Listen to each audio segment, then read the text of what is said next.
Emmanuel, lui. Emmanuel est docteur de l'Institut catholique de Paris, faculté des sciences sociales, chaire des études chinoises contemporaines. Il a eu sa thèse en 2012, à laquelle j'ai assisté. C'était très brillante. Il est ingénieur de l'école centrale de Marseille, promo 1990. Alors, Emmanuel est consultant pour de nombreuses études prospectives de géopolitique. Il intervient en particulier à l'université et en école, Institut catholique de Paris, école de Lille, école de guerre économique, école centrale de Marseille. Alors aujourd'hui, tous les deux ont pris de leur temps précieux pour venir nous parler du sujet de la Chine et des énergies propres. Merci Antoine pour ce synthétique et brillant exposé de la situation des énergies éoliennes et photovoltaïques associées à la Chine. En fait, si je résume brièvement le propos, tu nous as fourni des éléments qui vont nous permettre de décrypter la stratégie chinoise. Avec quatre groupes de macro-critères: l'anticipation d'un taux de croissance mondial et domestique, l'accès à la techno et la contrainte logistique.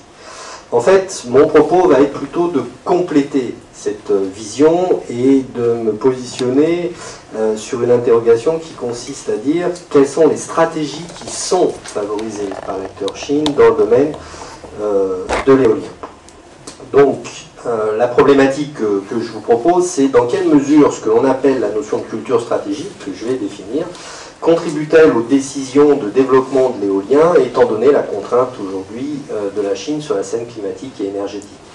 Donc je vais rapidement parcourir la notion de décision stratégique, ensuite celle de culture stratégique, et à travers ces outils conceptuels, je vais vous proposer de balayer les différentes phases de développement de la chaîne de conversion d'énergie éolienne en Chine, pour que vous puissiez associer ces concepts de culture stratégique avec les caractéristiques du développement de l'éolien en Chine. Si je vous demande de vous mettre un instant à la place des dirigeants chinois et que vous deviez prendre une décision de parier une centaine de dollars sur le fait que cette pièce, lorsque je vais la lancer et qu'elle va retomber, va arriver sur le côté pile, qui vous permettra de gagner 100 €, ou sur le côté face qui va entraîner une perte de 50 €. Vous êtes dans ce que l'on appelle un monde fermé. Vous utilisez une règle de décision, le critère de Pascal. Vous répartissez votre probabilité de façon égale sur chacune des faces de cette pièce, et vous constatez que la loterie est intéressante puisque vous avez un gain attendu et espéré de 50 €. Si au contraire, dans la situation suivante, je vous demande de faire le même pari, mais vous ne voyez pas la pièce, eh bien vous allez vous appuyer sur le principe de raison insuffisante de Leibniz du XVIIe siècle, où vous allez supposer que la pièce a une épaisseur négligeable et que vous pouvez continuer de maintenir votre règle de décision, à savoir si c'est pile, vous gagnez, si c'est face, vous perdez, et que vous avez intérêt à jouer. Maintenant, imaginons un démiurge qui va, lui, jouer avec vous et qui va remplacer cette pièce par un dé. Si l'as sort, il annonce pile, et donc vous gagnez. Si c'est une autre face, si c'est un autre nombre, par contre, il annonce face, et là vous perdez. Dans cette situation-là, l'espérance attendue, c'est moins 25 $. Donc vous allez perdre à tous les coups, pratiquement. Qu'est-ce qui ne va pas dans cette situation? Ce n'est pas votre règle de décision. Ce qui ne va pas, c'est que vous êtes ici dans un monde ouvert, vous n'êtes pas en possession d'une description totale des états possibles du monde. En mathématiques, c'est votre ensemble de décisions qui n'est pas complet, si vous vous souvenez de théorie des probabilités. En fait, dans la théorie des probabilités, qui est le fondement de la théorie de la décision, on nous dit que l'on peut formuler nos croyances comme une probabilité, c'est la croyance d'un agent sur la proposition A, telle que la probabilité de A soit valable si et seulement si elle nous permet de gagner une unité d'utilité, qui est le prix auquel un agent va accepter une loterie qui lui rapporterait un certain gain. C'est la définition de De Finetti, et cette définition de la probabilité subjective, elle se traduit dans la théorie des probabilités par un certain nombre d'actions qui permettent de définir une fonction de probabilité. L'un des axiomes de cette théorie des probabilités nous dit que la croyance que l'on associe à l'ensemble vide doit être nulle. pour que cet axiome soit vérifié, il faut que l'on soit dans un monde fermé. Dans un monde ouvert, votre croyance que vous associez à l'ensemble vide, elle n'est pas nulle, c'est tout simplement la possibilité d'avoir une innovation, une rupture, une nouveauté. L'embêtant, c'est que quand vous êtes dans un monde ouvert, l'un des axiomes qui définit une fonction de probabilité n'est plus respecté, c'est le troisième axiome de Kolmogorov, qui est écrit ici, et qui dit que la probabilité de deux possibilités disjointes n'est pas égale à la somme des probabilités. Et ça, c'est terrible, parce qu'en tant qu'individu rationnel, vous êtes confronté à un dilemme où vous devez renoncer à la théorie de la décision pour fonder vos choix rationnels. Quand vous êtes un dirigeant politique, c'est quelque chose que vous détestez. C'est quelque chose que vous détestez parce que vous devenez vulnérable. Alors la notion de vulnérabilité a été définie par Ramsay en 1926. Il a appelé ça un Dutch Book, un pari hollandais. Il dit tout simplement que lorsque les croyances sur un ensemble d'hypothèses ne sont pas cohérentes avec la théorie des probabilités, vous pouvez être l'objet de ce qu'il a appelé un Dutch Book, qui se présente de la façon suivante. Supposons que ce soit la distribution de votre croyance sur le fait que les véhicules thermiques soient dominants d'ici à 10 ans ou que ce soit les véhicules électriques, et que la somme de ces deux croyances ne soit pas égale à 1. Vous êtes donc en monde ouvert et ce n'est pas une probabilité. Eh bien, vous allez rencontrer dans l'univers dans lequel vous vous déplacez des individus très bien intentionnés qui vont vous proposer de jouer avec vous. Ce sont des interactions stratégiques sur la scène internationale et qui vont vous proposer les deux paris suivants. Si jamais les véhicules thermiques sont dominants, vous avez intérêt à investir et vous allez gagner 0,6 $. Si au contraire ce sont la voiture électrique, vous allez perdre 0,4 $. Et puis un deuxième pari qui est inversé, où vous allez gagner, si c'est la voiture électrique qui devient le mode de transport dominant, 0,2 $, et vous allez perdre si c'est la voiture thermique. Avec la définition que je vous ai donnée de la probabilité selon Definitive, ces deux paris sont intéressants pour vous et vous avez intérêt à jouer. Mais si j'enchaîne ces deux paris, vous perdrez à tous les coups 0,2 €. Ça vient du fait que la probabilité de la voiture électrique vaut 0,2 et pas 0,4. Et que j'ai pu faire deux paris asymétriques qui tombent toujours sur une valeur négative pour vous. Vous engagez 1 $ pour jouer sur un pari qui vous assurera une perte systématique de 0,2 $. Vous êtes vulnérable. On n'est pas bête. Vous êtes vulnérable parce que vous avez dû faire ce que l'on appelle un choix ontologique, c'est-à-dire un ensemble d'hypothèses sur les chaînes de conversion énergétique à venir et que vous les avez fait à partir de votre imagination. Les psychosociologues ont très bien, spécialistes de la théorie de la décision d'un point de vue descriptif, ont très bien identifié ces écarts entre la façon dont nous prenons les décisions en tant que dirigeants ou décideurs et puis les prescriptions de la théorie de la décision. C'est ce qu'ils ont appelé des biais cognitifs. Dans un monde fermé, un décideur décrit l'ensemble des mondes possibles dont au moins l'un d'eux se réalisera. Effectivement, ce qui, dans la réalité, n'est jamais possible. En 1973, il y avait des voitures électriques, il y avait de l'énergie nucléaire pour pouvoir remplacer le pétrole, il n'y avait pas de voitures hybrides. Les voitures hybrides sont arrivées après. C'est une situation de monde ouvert. À un instant donné, vous décrivez un ensemble d'hypothèses, mais vous n'êtes pas sûr qu'il y en a une qui va se réaliser. Donc, vous vous placez dans les années 90, il y a des chaînes de conversion d'énergie éolienne, il y a des chaînes de conversion d'énergie solaire, il y a des voitures électriques sur lesquelles vous allez parier, vous n'êtes même pas capable de déterminer que votre ensemble d'hypothèses est complet. Et il n'y a pas d'expérimentation possible pour clore le monde. Vous êtes donc seul face à vous, vous êtes le seul levier que vous avez à votre disposition, c'est votre culture. Okay, c'est ça qui va vous permettre d'imaginer des hypothèses futures, de les ordonner et éventuellement de bâtir une décision pour le moins rationnelle. Alors les biais cognitifs qui ont été identifiés par Kahneman et Tversky, dont vous avez les images ici, sont relativement classiques. C'est ceux qui sont liés à la finitude de notre imagination, c'est-à-dire la disponibilité des schémas sur lesquels on s'appuie, les similarités que l'on a avec les expériences passées et les ancrages qui nous sont fournis au travers des différentes expériences. Prenons un exemple plus précis. Prenons le cas des dirigeants qui doivent déterminer le type de mode de transport qu'ils vont choisir pour le futur. C'est un type de chaîne de conversion qui va être structurant pour les dépendances énergétiques, dans le cas de la Chine et de sa position sur la scène internationale. Comme le montre la comparaison entre les deux modes de transport, avec l'un, vous allez être dépendant vous allez avoir une vulnérabilité sur vos approvisionnements en pétrole, tandis qu'avec l'autre, vous avez une indépendance en termes énergétiques parce que vous avez beaucoup de gisements de charbon, et en même temps, vous avez une position sur la scène climatique qui est mise en danger. Alors, l'un des moyens, si vous choisissez de développer les voitures électriques, ça va être d'investir dans la technologie. Et pour éviter d'être vulnérable à cette technologie, vous avez un moyen, c'est de choisir de sécuriser vos différentes dépendances associées au choix technologique de la voiture électrique. L'une des premières dépendances qui a fait l'objet effectivement d'une sécurisation, c'est sur les batteries au lithium, qui ont été sécurisées par la Chine, où elle a fait son choix de filière technologique et elle a posé ses brevets. Il y a eu plus de 60% des brevets sur sa filière technologique qui ont été posés entre 2000 et 2010.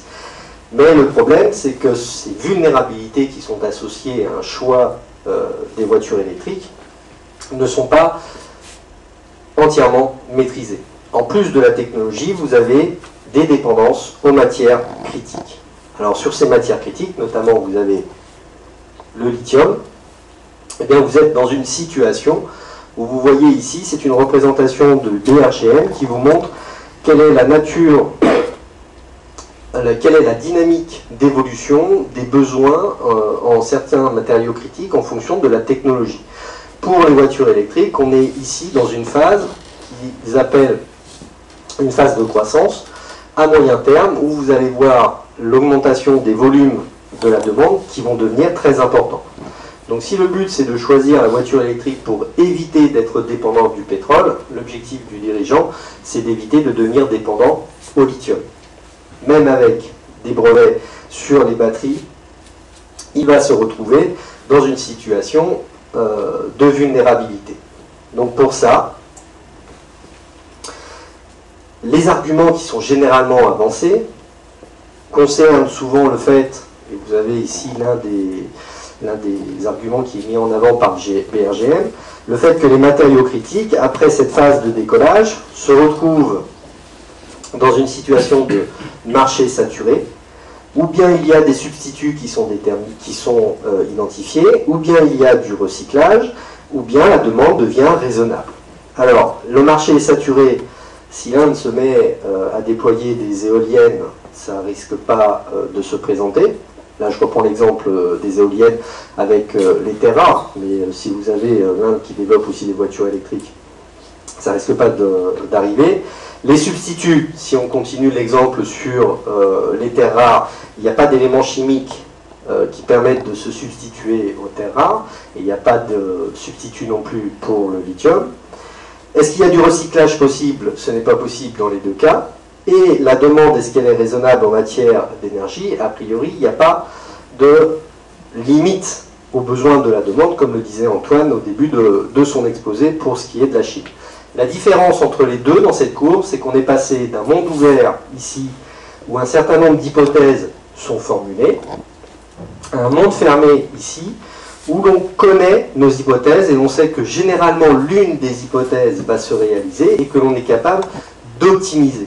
Donc le mécanisme ici qui a permis de traverser cette courbe et de revenir à quelque chose qui se présente à l'équilibre, c'est que l'on a été capable de fermer le monde pour pouvoir prendre les décisions optimales. Donc vous voyez la grande différence entre une situation stratégique en monde ouvert et une situation stratégique en monde fermé. En monde ouvert, je suis dans une phase où les linéarités vont déterminer les risques et les menaces qui pèsent et qui sont associés au choix énergétique que je fais. L'une des réactions de la Chine en matière de batteries électriques, ça a été de positionner l'un de ces acteurs très rapidement sur le marché pour arriver à sécuriser l'approvisionnement en batterie de sa filière voiture électrique. Ce sont des décisions qui sont porteuses de conséquences très importantes. C'est ce qu'on appelle en relation internationale des décisions structurantes. Le rôle des entreprises qui sont sollicitées, c'est de déployer de façon optimale les infrastructures qui accompagnent le déploiement des différentes chaînes de conversion.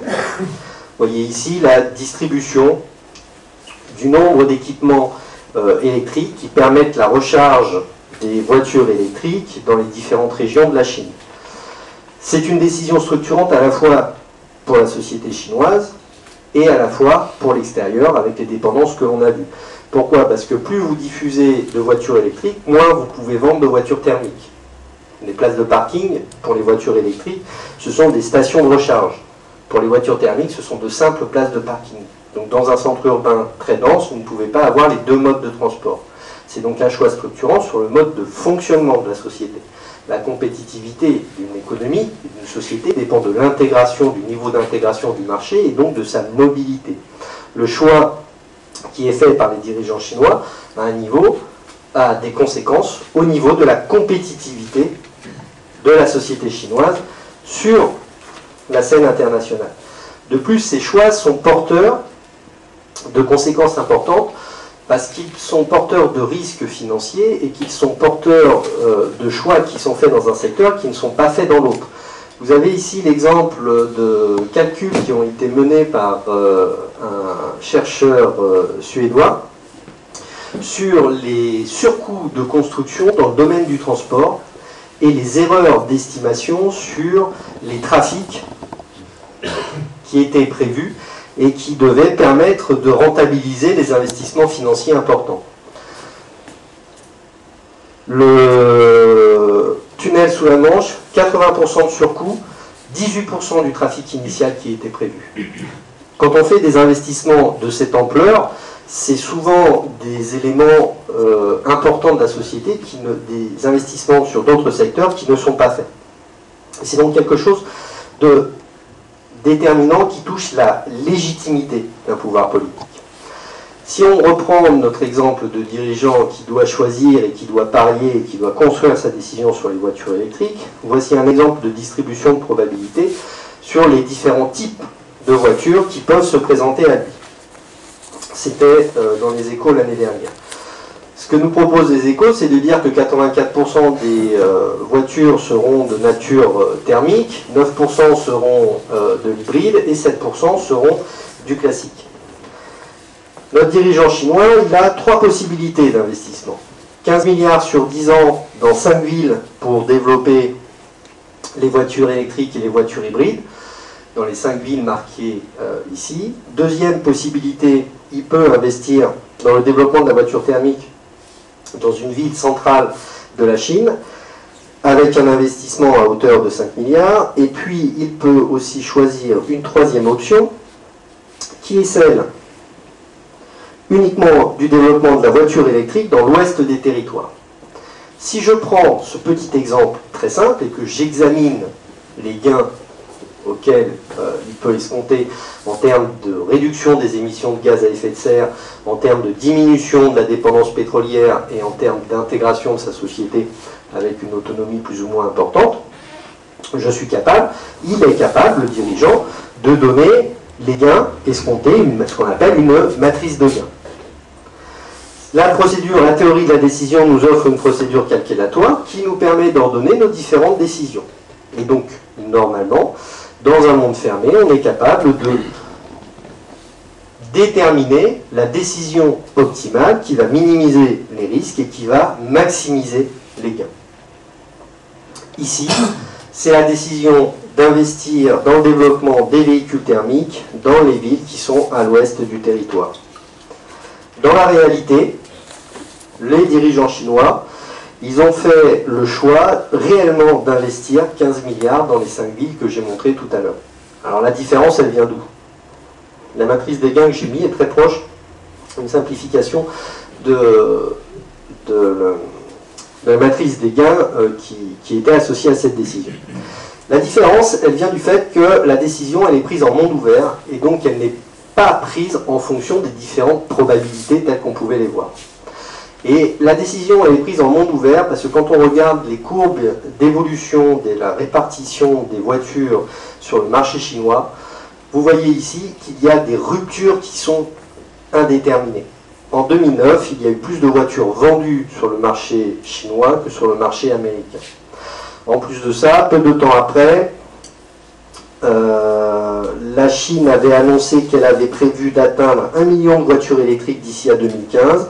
En 2012, au Salon de l'Automobile à Shanghai, elle a prévu qu'elle a de vendre 5 millions de voitures électriques. Dans la réalité, entre 2009 et 2011, elle en a vendu 13 000. Okay. Donc les chiffres ne sont pas suffisamment fiables pour pouvoir construire la distribution de probabilité. Ce qui veut dire qu'en monde ouvert, il n'y a pas de distribution de probabilité et le dirigeant n'est pas capable de construire sa distribution de probabilité. La théorie de la décision nous dit c'est pas grave, on va se concentrer sur l'utilité, les gains attendus. Donc la théorie de la décision nous fournit un ensemble de critères. Critères de Bernoulli, critères de Laplace, etc. Donc je reprends ma décision, j'utilise ces critères. Qu'est-ce que j'observe? J'observe que les critères ne donnent pas tous la même décision. En politique, ça s'appelle une anarchie. Ça veut dire que si deux décideurs ont la même utilité, ils produiront chacun deux décisions différentes en fonction des critères qu'ils choisissent. Ça veut dire que l'autre peut toujours choisir rationnellement une décision qui va vous paraître irrationnelle. C'est pour ça que l'on observe les différents scénarios suivants. Là, vous avez le scénario chinois de satisfaction de la demande d'énergie de la chaîne de transport. Là, vous avez le scénario qui a été produit par Accenture pour alimenter le débat public lors de la visite du président Jintao à Washington. Dans un cas, les Chinois prévoient de satisfaire 50% de leur demande avec une origine pétrolière, avec une source pétrolière, et 50% avec ou bien des gains en termes d'efficacité énergétique, ou bien des voitures, des véhicules propres. Au contraire, selon les Américains, ils sont à 66%, ils devront satisfaire leur dépendance, satisfaire leurs besoins en énergie, et il leur reste 30% sur lesquels ils doivent innover et trouver une solution.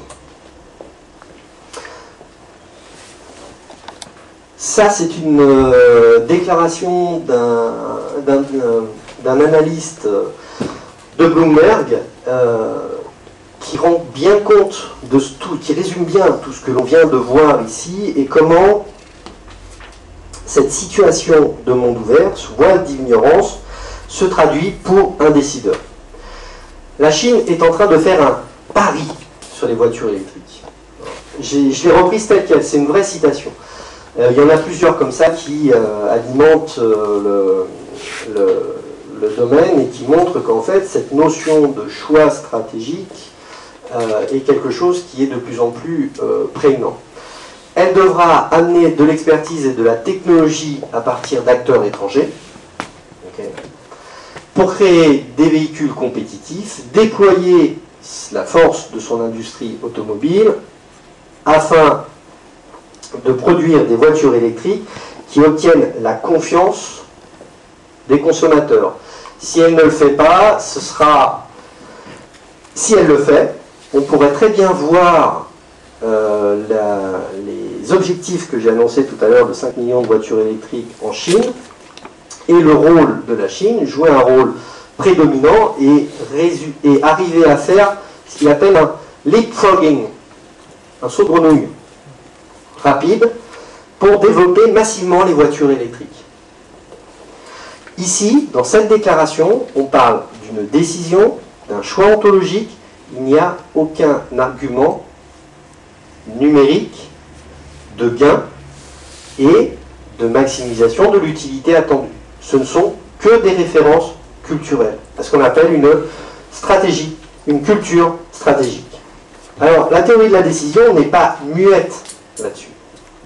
La situation de décision en monde ouvert, c'est quelque chose qu'elle a abordé, notamment depuis 1976 avec les travaux de mathématiciens comme Glenn Schaeffer, ou en 1998 avec le modèle de croyance transférable de Philippe Nett de l'université de Bruxelles. Qu'est-ce qu'elle dit tout simplement? Elle dit que mathématiquement, j'ai mon ensemble d'états possibles du monde, des chaînes éoliennes, des chaînes photovoltaïques, des véhicules propres, etc. Je suis en monde ouvert, je vais donc traduire la croyance du décideur sous la forme d'une fonction, une masse de croyance qui n'est pas une probabilité, qui me permet de calculer une fonction de croyance pour chaque sous-ensemble d'états possibles. Cette fonction de croyance n'est pas une probabilité, puisque vous voyez ici que pour le troisième axiome de Kolmogorov, c'est une simple inégalité. Okay, et lorsque j'en ai besoin, je transforme ma fonction de croyance en ce qu'on appelle une fonction de pari, bête, à travers une transformation qui est ici décrite, qui s'appelle une transformation pygmistique, qui vient du latin pignus. Et donc à partir de là, j'ai mon modèle qui me permet, derrière, de dérouler ma procédure de calcul. L'intérêt de ce modèle, c'est qu'il nous permet de voir quels sont les différents rôles qui sont assumés dans une décision stratégique. On va distinguer deux niveaux. La gestion de la connaissance, qui s'effectue en monde ouvert, qui consiste à distribuer de la croyance sur des hypothèses. Ces hypothèses, elles concernent la technologie. Elles sont formulées par des scientifiques, des ingénieurs, des techniciens. Le critère de fonctionnement de cette communauté scientifique ou épistémique, c'est l'expérience. Mais ils sont en monde ouvert. Tout n'est pas connu. Et puis vous avez l'entrepreneur qui est au niveau des décisions d'entreprise où il doit optimiser ses ressources pour atteindre les meilleurs gains. Entre les deux, il y a la nécessité de fermer le monde et de faire cette fameuse transformation pygmistique. Ça veut dire qu'ici, j'ai un acteur dont le but, dont le rôle, c'est de dire, de prendre la décision qu'il est temps de décider. Cet acteur-là, ce n'est pas une entreprise. Cet acteur-là, c'est un acteur qui se distingue par sa polyvalence. Il décide de la décision. En sciences politiques, ça s'appelle un État. Je parle d'un modèle décisionnel qui concerne les choix stratégiques depuis tout à l'heure. Et les choix stratégiques, ce sont ce qu'on appelle aussi des choix ontologiques qui se déroulent sous un voile d'ignorance. On n'a pas simplement une probabilité. Mais elle vient où, l'ignorance? Quelle est l'origine de l'ignorance sur les chaînes éoliennes, les chaînes solaires et les voitures électriques? Ça, c'est la vision du développement de la technologie propre par l'Agence internationale de l'énergie en 2005. En 2005, ici, vous avez les biocarburants. Ici, vous avez le photovoltaïque. Ici, vous avez l'éolien. Ici, vous avez l'hydraulique. Sur cet axe, c'est le temps. Sur cet axe, c'est la part de produits qui sont construits, élaborés avec la technologie. Dans cette partie-là de la courbe, vous êtes en phase d'innovation. Vous êtes en phase d'incubation. Vous êtes en phase de test et essai. Vous êtes en phase de découverte. C'est un monde ouvert. C'est là que les ingénieurs travaillent. Ici, vous êtes en phase d'exploitation, de maturation. Vous n'améliorez que les performances. Vous êtes en phase, entre les deux, vous passez par une phase de conquête du marché. Et comment on y passe de l'un à l'autre? On y passe brutalement, rapidement. Ça s'appelle une rupture technologique. Ici, vous êtes en monde ouvert. Ici, vous êtes en monde fermé. Vous connaissez vos hypothèses, vous optimisez. Ici, vous testez et vous essayez. Ici, vous ne savez pas où sont les gisements de lithium dont vous aurez besoin plus tard. Ici, vous avez besoin de sécuriser vos gisements de lithium. Ici, vous ne connaissez pas les besoins en néodyme, en dysprosium pour les aimants des éoliennes. Ici, vous devez sécuriser ces gisements pour éviter qu'ils deviennent des vulnérabilités pour votre sécurité énergétique. L'éolien, il est là. La culture stratégique, c'est donc un facteur explicatif qui va être sollicité pour comprendre quelles sont les décisions stratégiques qui ont été produites sur la chaîne de conversion d'énergie éolienne.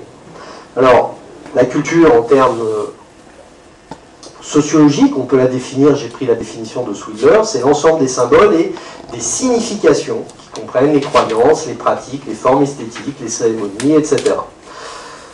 À l'intérieur de cet ensemble qu'est la culture, on va distinguer la culture politique. La culture politique, c'est un premier sous-ensemble qui comprend les valeurs, les principes démocratiques, les institutions, le rôle de la morale, le recours à la force, les libertés individuelles, tout un ensemble de valeurs qui concernent la distribution du pouvoir au sein de la société.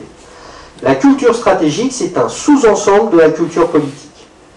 C'est ce qui va nous permettre d'expliquer le comportement de l'État dans une situation décisionnelle sous voile d'ignorance et qui va permettre de faire le lien entre ce qui est pour lui l'intérêt national et la façon de l'atteindre. La culture, c'est ce qui va permettre à l'acteur politique de prendre la décision de fermer le monde. La culture stratégique, en fait, on distingue souvent trois aspects. Les aspects cognitifs, les différentes croyances empiriques, ce qui provient de l'histoire de l'acteur, les critères de jugement, quels sont les critères sur lesquels on va fonder sa décision, et toute la partie affective, qui se traduit souvent à travers les stratégies de communication des acteurs politiques. La notion de culture stratégique, historiquement, elle vient de Jack Snyder dans les années 70, qui travaillait sur les décisions stratégiques de l'Union soviétique concernant les armes nucléaires. Et en fait, les différentes théories des relations internationales à l'époque n'étaient pas capables de produire une explication satisfaisante. Et donc il a mis au point cette notion de culture stratégique comme étant un ensemble d'attitudes. Quelle est l'attitude que possède un acteur face à une décision sous un voile d'ignorance? Un des exemples qu'il utilise souvent, c'est pourquoi diable Khrouchtchev est allé mettre des missiles nucléaires à Cuba en 1962, alors que jamais l'Union soviétique n'a installé le moindre missile nucléaire en dehors du territoire soviétique. Et donc, l'une des variables qu'il a pu amener, c'était en termes d'attitude par rapport à l'enjeu de sécurité qui représentait à l'époque la relation soviéto-américaine. La culture stratégique, c'est donc quelque chose que l'on sollicite dans les théories des relations internationales lorsque les différentes théories qui permettent d'expliquer les postures des dirigeants ne fournissent pas d'explications suffisantes et satisfaisantes. Selon Alastair Johnson, la culture stratégique, et là, c'est la définition, c'est une citation, c'est la culture stratégique, c'est le milieu idéationnel qui limite les choix de comportement à partir duquel les prédictions sur les choix stratégiques peuvent être réalisées. Autrement dit, vous voyez bien là dans la définition que la culture stratégique, c'est ce qui va permettre de clôturer le monde. C'est les raisons pour lesquelles un acteur va dire « je considère l'éolien d'abord ». Ensuite, le solaire, et puis peut-être un jour, les véhicules propres. Okay. Et cette notion de culture stratégique, elle a été, depuis donc mes études pendant la guerre froide, elle a bénéficié des apports des théories récentes des relations internationales, notamment une que l'on appelle le constructivisme, et qui décrit la façon dont un acteur va construire son identité au travers des interactions qu'il a avec un autre acteur. Autrement dit, si la Chine est aujourd'hui, comme nous disait Antoine, dominante sur le marché de l'éolien, ce n'est pas simplement en regardant la position de la Chine que l'on va comprendre pourquoi elle est comme ça. C'est en regardant quelles sont les interactions qu'elle a eues avec les autres acteurs de la société internationale, comment se sont passées ces interactions et comment elle a intégré une identité particulière et un rôle particulier. La culture stratégique, c'est ce qui prédispose les dirigeants des sociétés vers certaines actions plutôt que d'autres. Alors, la culture stratégique chinoise, on ne va pas remonter à l'histoire de la Chine, parce que là, c'est plus de 45 minutes qu'il nous faudrait. Il y a une première dimension que je vais brièvement résumer, en disant que la Chine ancienne, pendant très longtemps, était caractérisée par le contrôle de soi, par une politique guidée par la défensive, une politique qui était minimaliste dans le recours à la force. Pour vous donner une idée, les Chinois ont été les premiers, je crois, au XVe siècle à découvrir toute la côte d'Afrique de l'Est, Donc ils ont eu énormément de relations diplomatiques avec toute cette partie-là de l'Afrique. Ils n'ont jamais soumis une tribu africaine, ils n'ont jamais conquis une région, ils n'ont jamais exploité les matières premières qui étaient présentes à l'époque. C'était simplement une démarche exploratoire. Et c'est un argument qui est souvent mis en avant, surtout par les stratèges dans le domaine militaire, pour dire que la Chine est un acteur qui, à la différence des autres acteurs de la société internationale, est un acteur qui favorise les relations pacifiques.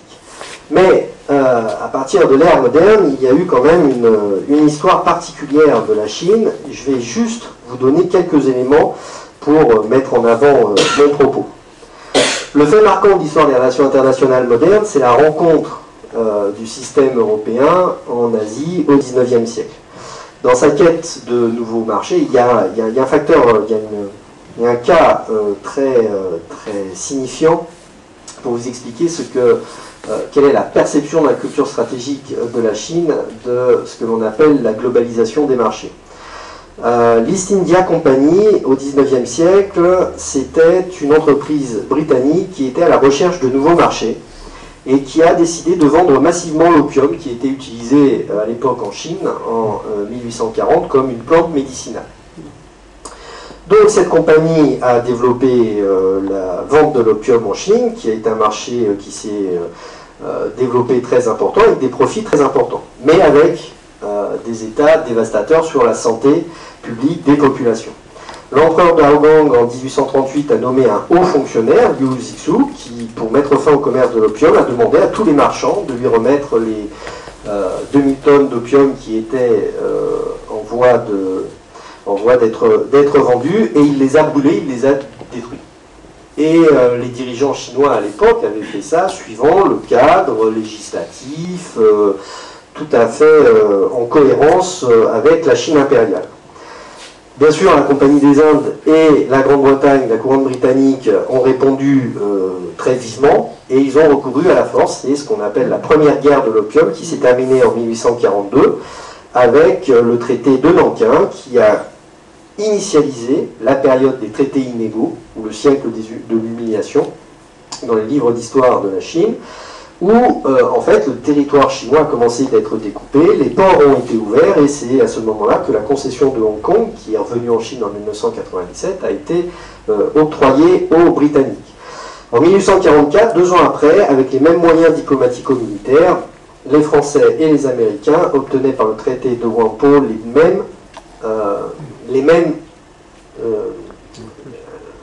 gains, le même résultat d'accès au marché chinois et à l'ouverture du pays. Alors après s'ensuit une accumulation de défaites, la guerre sino-russe en 1880, la guerre franco-chinoise en 1884, la guerre sino-japonaise en 1895, qui ont conduit à l'effondrement de la Chine impériale, qui s'est traduit en termes intérieurs par la révolte des Taiping pendant 14 ans, où 30% du territoire chinois était indépendant, autonome de Pékin, et la révolte des Boxers. Je vous invite un jour, si vous avez l'opportunité de voir le film Les 55 jours de Pékin, de le regarder pour comprendre le fossé qui existe entre la vision occidentale de la Chine de l'époque et la vision que les Chinois peuvent avoir. C'est un film qui est très intéressant par son ethnocentrisme, à tel point où les héros, les personnages qui jouent le rôle de mandarin, de l'impératrice douairière, etc., sont des occidentaux. Et que les seuls rôles où on trouve des acteurs asiatiques, ce sont les figurants, la masse de boxeurs qui se fait joyeusement massacrer avec beaucoup d'entrain par les 8 nations en 1901. Alors après vient une partie de l'histoire chinoise que tout le monde connaît. Dans ce contexte-là, c'est l'URSS communiste qui apparaissait comme l'acteur qui était capable de s'opposer aux puissances occidentales. C'est pour ça que les communistes ont été une source d'inspiration pour beaucoup de révolutionnaires, mais il ne faut pas se tromper, le communisme chinois à sa fondation, c'est un communisme national. L'un des événements fondateurs de la Chine moderne, c'est ce que l'on appelle le mouvement du 4 mai, où après la signature du traité de Versailles, qui a remis les anciennes concessions allemandes, non pas aux Chinois, mais aux Japonais, les étudiants ont pris la direction des ambassades occidentales pour les saccager et pour marquer leur réprobation de cette décision arbitraire. Je vous rappelle qu'en 1919, le traité de Versailles reposait sur les 14 points du président Wilson, qui mettait en avant le droit des peuples à disposer d'eux-mêmes. Pour tous, sauf pour la Chine. Okay. Ça, ce sont des événements fondateurs, et vous en avez pendant 150 ans dans les livres d'histoire chinois. D'accord ? Donc, l'ouverture des marchés, c'est quelque chose qui est très ancien, que l'on connaît. L'idéalisme, le libéralisme, au sens de la théorie des relations internationales aussi, c'est quelque chose qui a été éprouvé depuis longtemps. Et on arrive à la période moderne de la Chine, après les affres de la période de Mao, avec un certain nombre de dirigeants qui arrivent à remettre la Chine sur le chemin du développement et de la puissance.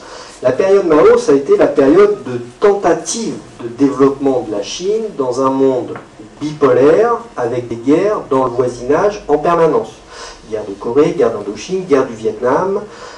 C'est donc un univers où le conflit est une dimension permanente. À la mort de Mao, Deng Xiaoping, devant tous les échecs du grand bond en avant, de la révolution culturelle, etc., a mis en place un développement de la Chine sur des bases pragmatiques, mais avec une obsession, c'est le maintien de la souveraineté que Mao avait réussi à reconquérir lorsqu'il a programmé en octobre 1949 la République populaire de Chine.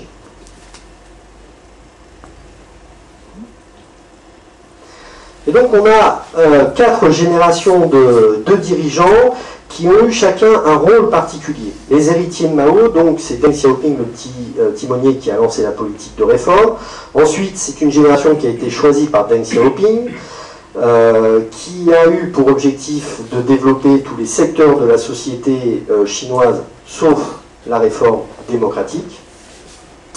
Ensuite, on a eu Hu Jintao, qui a été le président qui a accompagné la puissance retrouvée. C'est la dernière génération où on trouve l'influence de Deng Xiaoping. Ce sont des profils types d'ingénieurs dont le but est de développer la puissance, et ce ne sont pas des politiciens qui répondent aux demandes de la société civile. Donc c'est là le grand défi de Xi Jinping, qui fait partie de la génération des jeunes qui ont été instruits dans les années 50, qui ont été souvent des gardes rouges, qui sont jeunes, urbains et très éduqués, et qui vont devoir répondre à la demande politique de la société, de réforme politique de la société civile chinoise.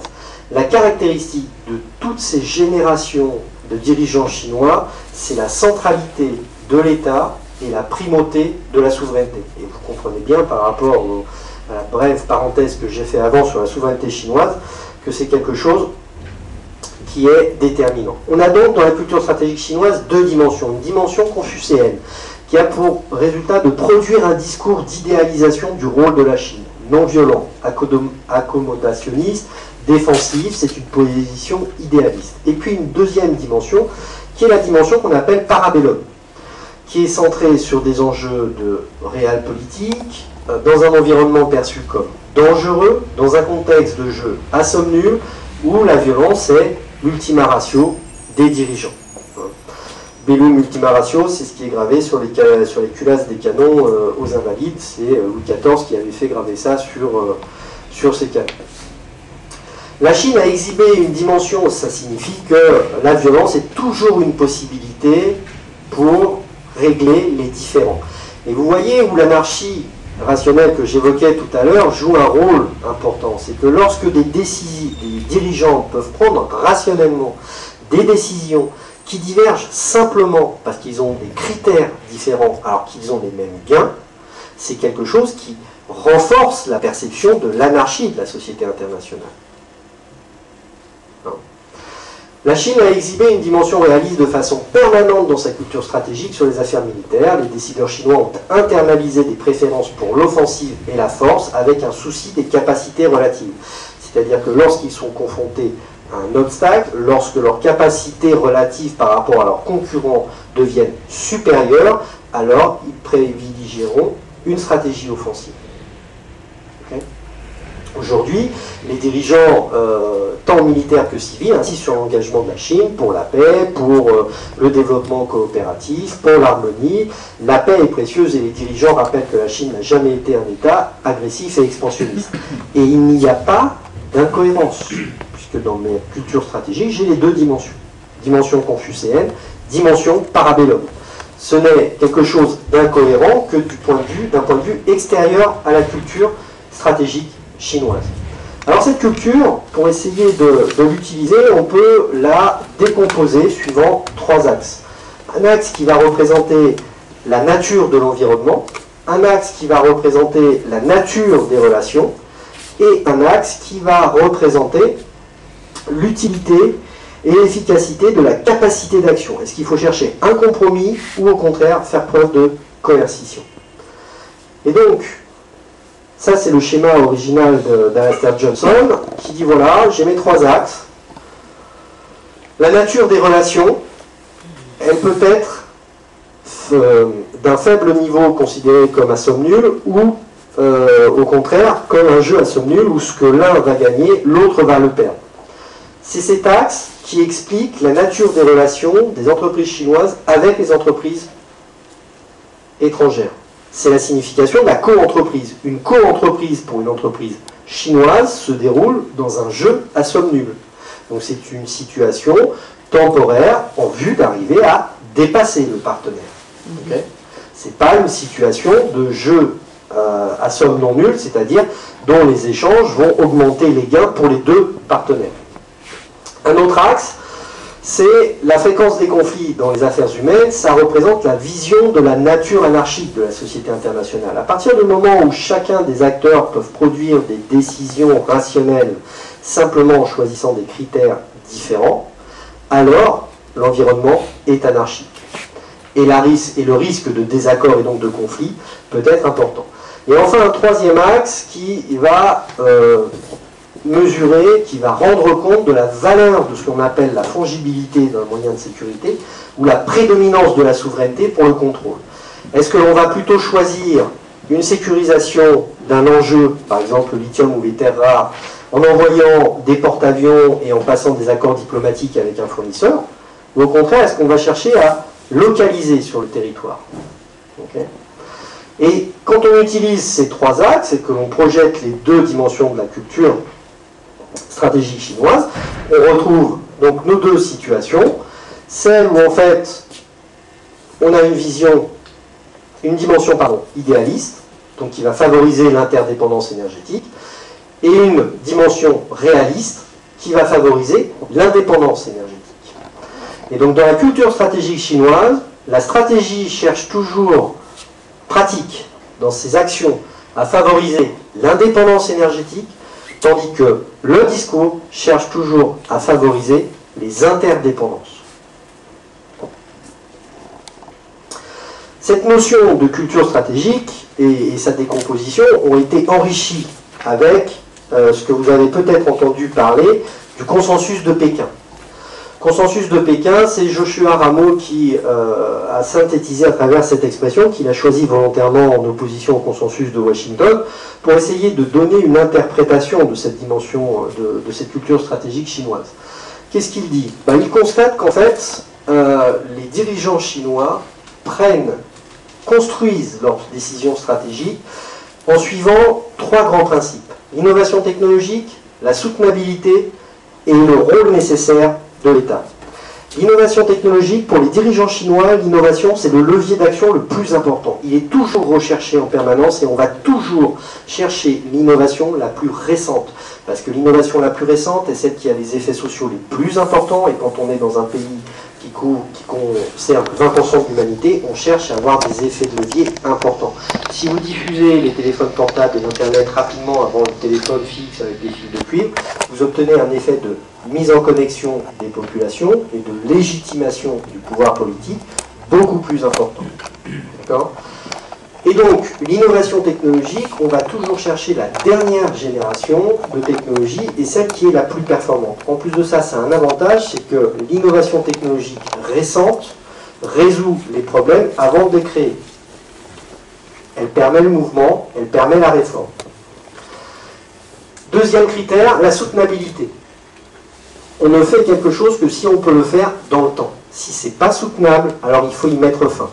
Et dans ce contexte-là, ne connaissant pas d'entreprises qui sont capables de prendre la décision de terminer leurs propres activités parce qu'elles ne sont pas soutenables, c'est l'État qui devient l'arbitre en dernière instance de ce qui est soutenable et de ce qui ne l'est pas. D'où le rôle fondamental de l'État dans les prises de décision. Lorsque la Chine énonce une position diplomatique, vous ne connaîtrez pas sa direction. Lorsqu'elle énonce une direction diplomatique, vous ne connaîtrez pas sa position. Et donc, ce consensus de Pékin, qui est une référence très importante et souvent évoquée, nous intéresse ici parce qu'elle montre bien qu'au cœur de la culture stratégique chinoise, vous trouvez la technologie. Il y a une véritable obsession technologique de la Chine. Ça se traduit avec le nombre de chercheurs et la croissance très rapide du capital technologique de cet acteur. Quand on regarde les clean tech et le niveau d'investissement mondial, on se rend compte qu'on est à un niveau de 300 milliards en 2011, 268 milliards en 2012. Les pays développés, ça représente 65%, les pays en développement, 35%. Le volume des investissements a doublé ces 7 dernières années. On va voir un peu, l'objectif c'est de voir comment cette culture stratégique sur la technologie va se décliner dans les clean tech et sur la chaîne de conversion de l'éolien. Donc vous voyez la croissance des investissements dans ce domaine des clean tech sur la dernière décennie. Au départ, et on a souvent mis en avant le rôle des financements étrangers dans le développement des transferts, des transferts de technologie et d'investissement. Il faut limiter ce rôle. Oui, il y a 8% des promesses qui ont été faites à la COP de Copenhague qui ont été transférées des pays développés vers le groupe des 77 et dont la Chine est un des premiers bénéficiaires. Mais en fait, lorsque l'on fait le cumul de tout l'investissement qui a été transféré entre tous les pays, on se rend compte qu'on a beaucoup d'investissements qui sont surtout entre pays du Sud et que les pays étrangers ne représentent qu'un faible pourcentage de ces investissements. Donc, le support des acteurs étrangers, ce n'est qu'un catalyseur pour initier un mouvement. La part de l'éolien dans ces investissements des clean tech sont importants. On voit qu'en 2011 et en 2012, on est à plus de 180 milliards et 148 milliards, 78 milliards pour l'éolien et 142 milliards pour le photovoltaïque. En fait, ici, on voit que le photovoltaïque est à un volume plus important parce que le prix du module a baissé de façon importante, ce qui renforce, ce qui en fait un facteur qui favorise sa diffusion. Les capacités d'éolien, c'est 238 gigawatts en total, 280 en 2012 et vers 500 gigawatts en 2016. On est donc sur un volume croissant de plus en plus important. Ça, c'est la situation jusqu'en 2009. Jusqu'en 2009, la Chine était derrière les États-Unis et on avait une croissance, vous voyez la courbe verte en bas, qui est exponentielle. Depuis 1996, on voit cette croissance qui se poursuit après 2009 sur 2011, sur 2010 et sur 2011 de façon exponentielle. C'est une diffusion rapide de cette chaîne de conversion. Alors ce qui est intéressant de déterminer, c'est le facteur explicatif pour la diffusion de cette chaîne de conversion éolienne. Les Américains sont importants. Ils représentent la seconde le second investisseur dans le domaine des clean tech. Ils ont un marché qui est important en matière d'éolien, qui a accru de 30%, une installation de leur capacité de presque 7 gigawatts en 2011, et une capacité totale de 47 gigawatts. Et on voit la progression du marché américain, à la fois en termes d'ajouts tous les ans et de capacité cumulée. J'attire votre attention sur le fait que la partie exponentielle de la croissance de l'éolien aux États-Unis ne se retrouve pas dans les parts occupées par la puissance installée aux États-Unis. Autrement dit, les États-Unis ne développent pas, ne diffusent pas de façon rapide la rupture éolienne, la rupture technologique éolienne. Ils le font de façon progressive et ça occupe une part constante. Ce n'est pas eux qui expliquent l'aspect rapide et brutal de la diffusion. En fait, les chaînes de conversion éolienne américaines sont sous la pression des chaînes de conversion d'énergie fossile qui sont déjà existantes. Au contraire, la Chine a augmenté ses investissements et elle est aujourd'hui en première position dans le domaine des clean tech. Elle a installé plus de 18 gigawatts en 2011 pour la seconde année consécutive. Elle représente 80% de la capacité installée en Asie. Et on voit, depuis un an, depuis Fukushima, l'émergence du Japon comme un deuxième acteur. Pour la Chine, ça s'interprète en fonction de l'axe qui dit que l'environnement est toujours porteur d'une menace de concurrence. La distribution d'énergie propre en 2011 est la suivante, et on voit ici la capacité ajoutée et la place sur la capacité cumulée qu'occupe la Chine sur le marché de l'éolien. On est donc sur une situation de domination de l'Asie et du marché mondial. On voit que la Chine occupe 88% de la capacité installée en Asie et 80% pour 2011. Alors pourquoi la Chine a pris cette décision de diffuser massivement les chaînes de conversion d'éoliennes? Vous avez sans doute lu la réponse dans la presse. Je vais juste vous donner quelques exemples. Il y a deux choses que l'on voit concernant la Chine depuis un satellite. Vous savez lesquelles ce sont? La Grande Muraille. La Grande Muraille et le nuage de pollution sur Pékin. Au mois de janvier, il y a une usine qui a brûlé pendant 3 heures, avant que les pompiers se rendent compte qu'il y avait une usine qui brûlait, tellement il y avait de fumée. Le dernier smog, c'est-à-dire le dernier brouillard dû à des pollutions atmosphériques, en Europe, c'est en 1952 à Londres, et ça a fait 4000 morts. En Chine, c'est tous les hivers. 300 à 400 000 morts à cause de la pollution d'air. Les particules de moins de 2,5 micromètres, c'est-à-dire que les particules qui arrivent directement dans votre sang, qui l'épaississent et qui peuvent l'empoisonner, ont atteint des niveaux de l'ordre de 993 microgrammes par mètre cube sur les 10 grandes villes de plus d'1 million d'habitants en Chine. À Paris, le niveau moyen, c'est 17.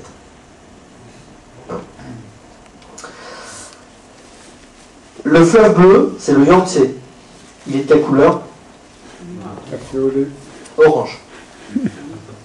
Et c'est pas parce que les Chinois sont des fans de la poésie des luards, c'est tout simplement parce qu'il y a des pollutions au fer et au virus qui colorent réellement, et vous trouvez sur internet des images du Yangtze orange. 5 des 10 villes les plus polluées au monde sont en Chine, un quart de la population urbaine respire de l'air en dehors des normes de l'OMS, et la Chine est le premier émetteur de gaz à effet de serre à hauteur de 9,1 gigatonnes par an. Dans ce contexte-là, c'est le modèle de développement économique de la Chine qui n'est pas tenable. Donc la Chine doit s'appuyer sur des ruptures technologiques à venir pour arriver à satisfaire sa demande d'énergie. Et elle doit le faire en prenant en compte le critère d'émission de gaz à effet de serre. Elle ne peut plus continuer à polluer. En 2007, il y a eu 80 000 mouvements de plus de 100 personnes dans la rue. 50 000 de ces mouvements, recensés officiellement sur les statistiques officielles, 50 000 de ces mouvements étaient motivés par des problèmes de pollution ou d'expropriation de terre. Cet été, il y a 2 usines qui ont été fermées en moins d'1 semaine, une usine pétrochimique à Dalian, pas surprenant, et Jinko Solar qui avait une usine de production de panneaux photovoltaïques. Ça vous montre à quel point les dirigeants chinois sont confrontés à des décisions qui engagent l'avenir de leur légitimité. C'est donc bien ça qui enclenche le recours, l'activation de la culture stratégique. L'enjeu des chaînes de conversion, c'est la puissance qui va conditionner la souveraineté. Les chaînes d'énergie renouvelable sont localisées entièrement sur le territoire. C'est ce qui fait leur différence avec les chaînes d'énergie fossile, qui sont dépendantes des sources fossiles extérieures. Le contrôle de ces chaînes est primordial, ça veut dire que les 2 critères déterminants, c'est la technologie et les matières critiques. Et la problématique, c'est comment développer ces chaînes. Et le moyen d'y répondre à travers la culture stratégique, c'est le rôle de l'État qui va décider sous un voile d'ignorance, c'est lui qui détermine le passage de la connaissance à la décision, et les moyens d'action, les partenariats, les transferts de technologies, le contrôle des terres rares et le soutien financier qui est déployé par les dirigeants chinois. Et donc on a un pari de l'éolien qui est un choix ontologique qui a été réalisé par les dirigeants chinois et qui s'est décliné, alors là je vais aller rapide, en plusieurs étapes. Tout d'abord, une première phase de démonstration.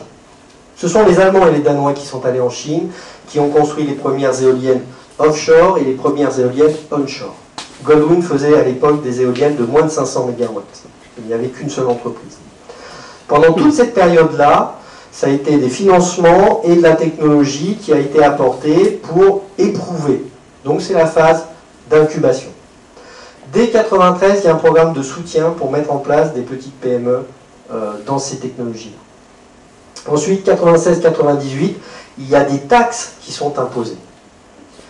L'objectif, c'est de permettre à ces PME de produire à des coûts supérieurs pour pouvoir monter et construire leur capital technologique par rapport à des composants qui étaient importés. À cette période-là, 80% des éoliennes étaient composées avec des produits importés. 80% des composants de l'éolienne étaient importés. Ensuite, il y a une phase de localisation. Fin 2001, il y a 40% des objectifs qui avaient été fixés par le 9e plan, qui était de 1000 MW, qui étaient atteints. Il y avait 400 MW de capacité de production qui était mise en place. À partir de 2001, il y a un programme d'appel d'offres qui est mis en place. Pour pouvoir répondre à cet appel d'offres, il faut être capable de certifier que 80% des composants d'une éolienne seront produits localement en Chine. Donc, les petites entreprises qui avaient commencé à émerger ici ont été capables de passer des accords de co-entreprise et de convaincre des partenaires étrangers de venir s'installer sur place pour respecter cette contrainte. Cette contrainte qui n'a été levée qu'en 2010. Il y a deux actes politiques très forts qui ont été pris, c'est la loi sur les énergies renouvelables et le 11e plan. La loi sur les énergies renouvelables a priorisé les différentes chaînes de conversion d'énergie et le 12e plan a fixé des objectifs à atteindre. Pendant toute cette période-là, les taxes sur les produits importés, les composants importés ont diminué, elles ont été réduites à zéro et aujourd'hui 80% des entreprises chinoises nationales produisent et répondent au marché par rapport aux 60% des Américains. Et enfin, on a eu une phase de domination du marché qui s'est mise en place à partir de 2011, qui a vu la fin des différents requis qui ont été mis en place pour les composants des éoliennes. Aujourd'hui, le marché il est dominé à plus de 80% par les constructeurs nationaux et 20% ce sont des entreprises liées aux provinces. Au niveau mondial, vous avez 4 constructeurs ici qui maîtrisent plus du quart du marché. Les gisements d'éoliens, ils ont été positionnés sur la côte, sur les régions côtières, et ce qui va permettre de transférer et de conquérir les gisements offshore. Alors pourquoi cette localisation? À travers cette localisation, on comprend aisément pourquoi les dirigeants chinois ont parié sur cette chaîne de conversion d'énergie. Là, en termes de sécurité énergétique, la Chine importe la moitié de son pétrole qui passe par le détroit de Malacca. La sécurité du détroit de Malacca, elle est assurée par la marine américaine. 70% de l'électricité est produite à partir de centrales à charbon. Le charbon est ici, les centrales sont là.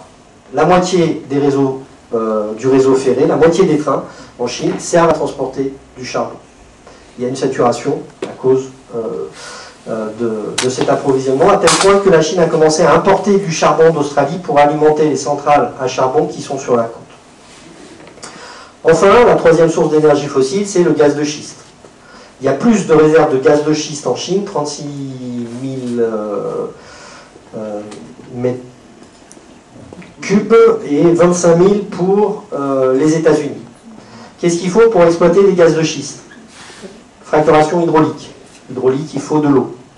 La Chine est en situation de tension hydrique. Littéralement, elle est presque à moins de 1700 mètres cubes d'eau par habitant. C'est donc pas une solution. Okay. Les gisements d'éoliens se trouvent sur les côtes, dans les régions riches.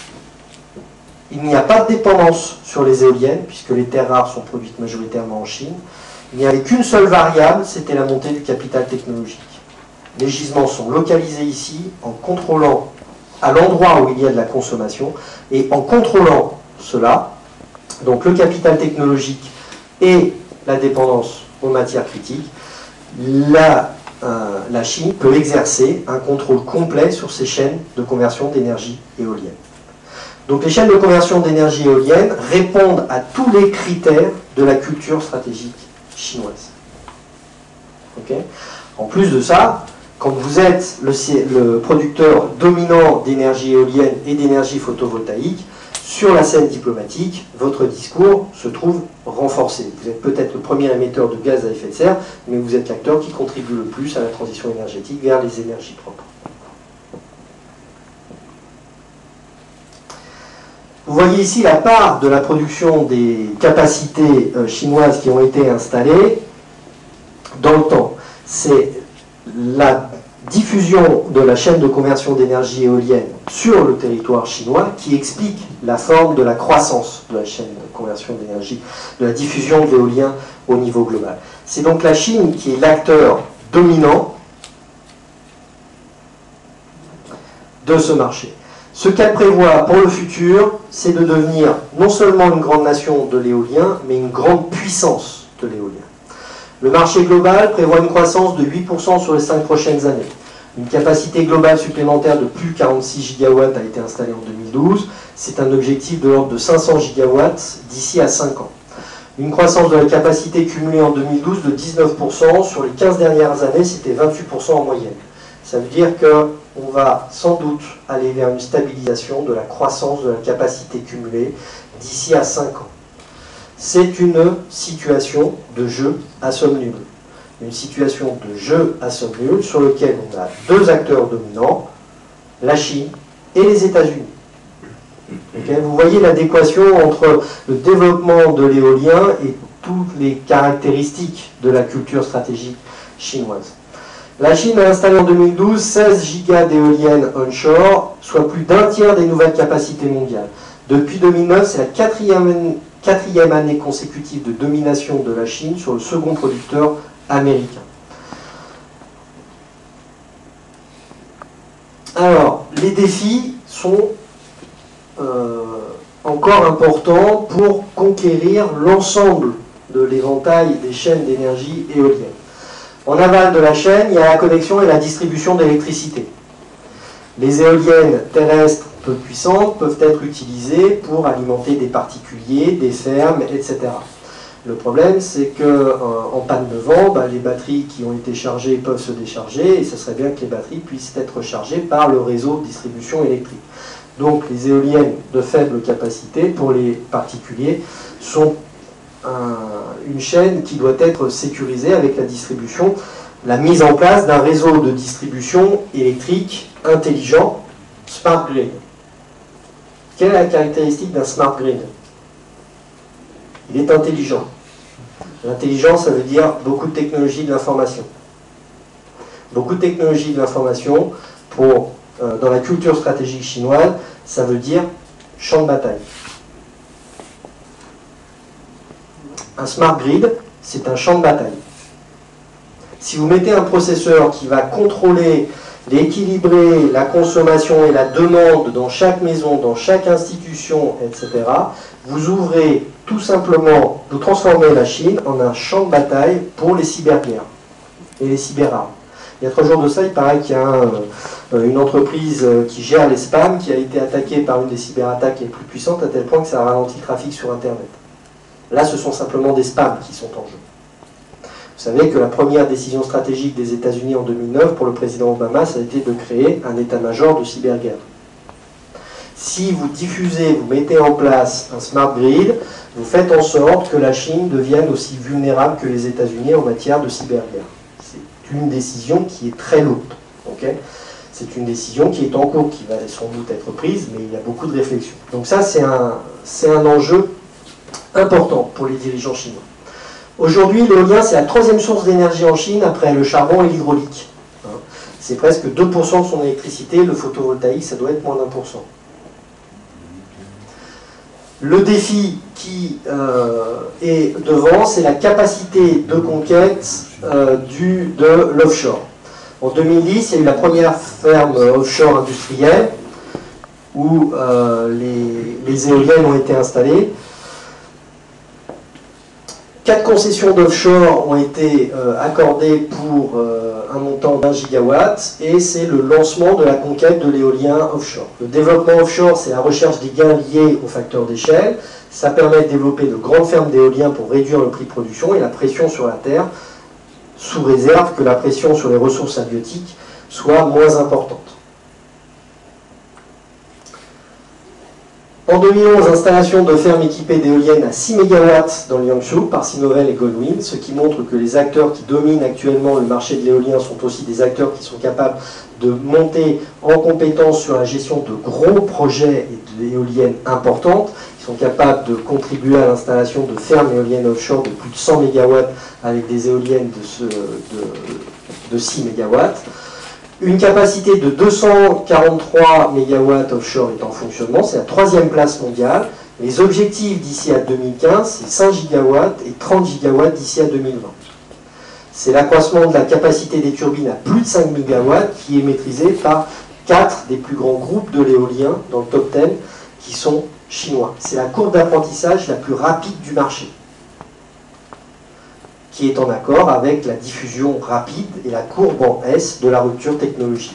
Ce qui montre que la culture d'acquisition, le capital technologique des acteurs chinois a été accru de façon non linéaire, comme l'a montré Antoine tout à l'heure quand il a pris l'exemple entre Vestas et Sinovel. Tout simplement parce que les innovations progressent par palier, donc le rattrapage se fait aussi par palier. Le développement des éoliennes, s'il y a un rattrapage par palier, il peut y avoir des passements. Le développement des éoliennes offshore par vent faible reste un défi à relever, tout simplement parce que les premières licences qui ont été acquises par les premières entreprises chinoises avec le programme d'aide et de soutien en 1993 venaient des Allemands et des Danois pour lesquels les éoliennes à vent faible n'étaient pas des caractéristiques technologiques très mises en avant. Donc là-dessus, la Chine doit étendre son capital technologique.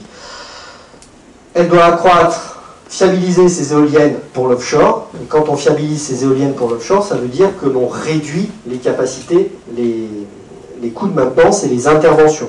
Plus les éoliennes sont importantes, moins elles doivent s'arrêter, parce que quand elles s'arrêtent pour des raisons de maintenance, ça coûte cher, et en plus ça fait une perte d'électricité importante. D'où, pour ceux qui l'ont suivi, toute la sécurisation, toute la séquence que l'on a eue sur la sécurisation des terres rares. Les terres rares en Chine, donc la Chine est devenue dominante lorsque les Américains ont décidé d'arrêter la production de terres rares parce que cela coûtait trop cher au niveau environnemental. La Chine a constitué un monopole de production à hauteur de 95% sur ces terres rares, en laissant les exploitations, les petites exploitations se développer. Lorsque la pression sur son environnement a été trop importante et qu'elle a estimé nécessaire de sécuriser ses approvisionnements, elle a mis sous tutelle cette production des terres rares, elle a institué des quotas pour contrôler et veiller à ne pas devenir dépendante sur ces éléments. L'enjeu du 12e plan, c'est la consolidation du secteur éolien en Chine. Alors, consolidation du secteur éolien, du marché éolien en Chine, comme ce sont des entreprises chinoises qui dominent ce marché, ça veut dire qu'il va y avoir des frictions entre ces différentes entreprises chinoises. Et comment on va faire pour limiter les dégâts? On va orienter ces entreprises à l'exportation pour pouvoir supporter la pression sur les coûts l'accroissement de la productivité à l'intérieur. Et donc c'est naturellement qu'après avoir dominé son marché intérieur, on se tourne vers l'exportation, pas parce qu'on est animé par une volonté de puissance, mais parce que c'est un moyen cohérent de continuer de maintenir sa domination sur ses propres chaînes de conversion d'éoliennes. Cette diffusion des chaînes de conversion d'éoliennes traduit une volonté forte de la Chine. Cette diffusion s'est appuyée sur l'adaptation des éoliennes aux caractéristiques de vent en Chine avec une augmentation des capacités. Les entreprises ont installé leur premier modèle d'éolienne à 6 MW depuis 2009. Les grands modèles sont testés dans le Jiangsu grâce à une adaptation de la technologie étrangère, puis à des innovations. L'un des objectifs de la Chine, c'est de développer la filière des grandes éoliennes offshore. Le 12e plan prévoit l'installation de 5 GW d'éoliennes maritimes d'ici à 2015. Oui. Voilà. Merci beaucoup. Désolé. Non, non, merci.